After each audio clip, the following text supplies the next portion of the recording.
Elohim is the plural of God. It's gods.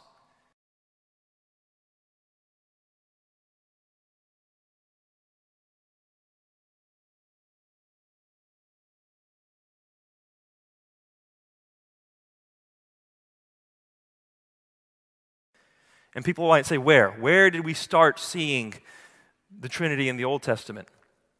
I see it in the first verse of the first chapter of the first book of the Bible. Genesis chapter 1, verse 1. It says, in the beginning, God created the heavens and the earth. Well, let's take that back into the Hebrew. It says, Elohim created. Elohim is the plural of God. It's gods. In the beginning, gods, but then the word created treats that word as if it's singular. In the beginning, gods created, as if it were singular. So right there at the very beginning of the Old Testament, you have plurality and singularity in the Godhead.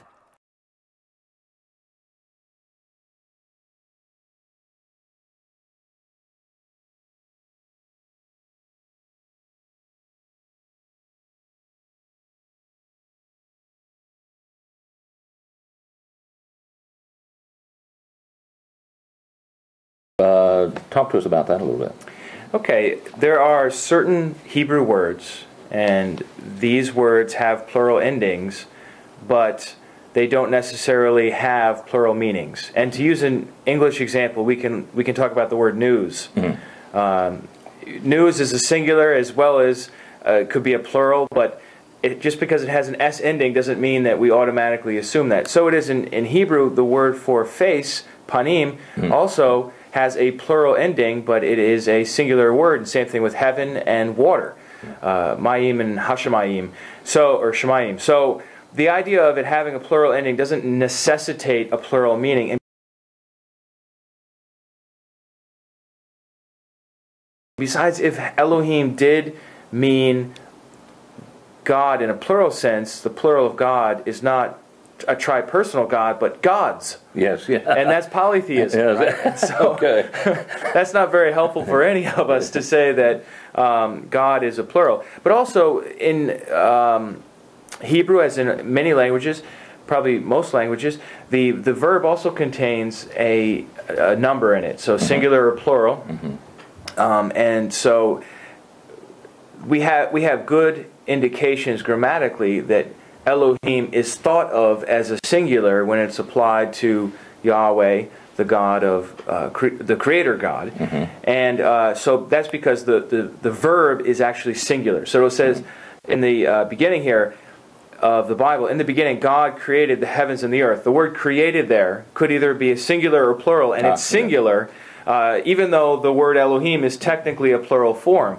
But here it has a singular meaning, and that's why every single Bible translation under the sun says God instead of gods for Elohim. Yes, and so this is not something that we discovered on our own. This is something that's readily accessible if you check mainstream commentaries, or, for example, I looked it up in the Wycliffe Dictionary of Theology, and they say it's the plural of plenitude, and that's the idea that God is so magnificent, so majestic, so powerful, that you give him a plural form for the word God, but it has a singular meaning. Mm-hmm.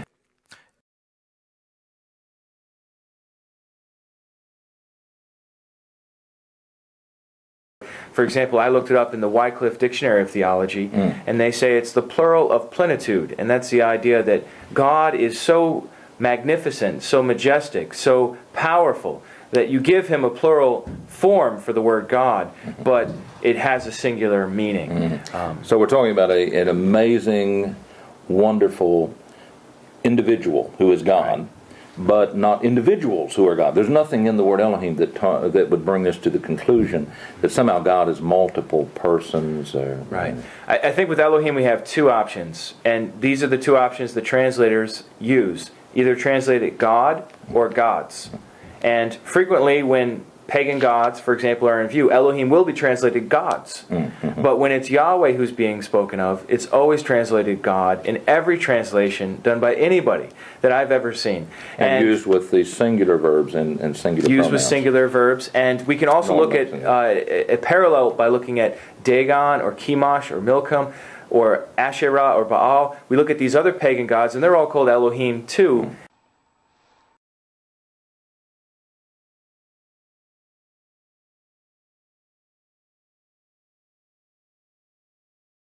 As individuals. And so it was just a common word for God in their time, and it communicated this sense of majesty and power. Wow, I like that. One thing I've noticed too about this idea of Elohim meaning somehow persons, this odd notion, no one in the Bible ever makes that point. No one ever says, oh, by the way, Elohim is a reference to multiple. Jesus never says such a thing. None of the apostles, none of the prophets. No one ever says that. So it seems like it's a post-biblical thing developed to support a post-biblical multiple-person God idea.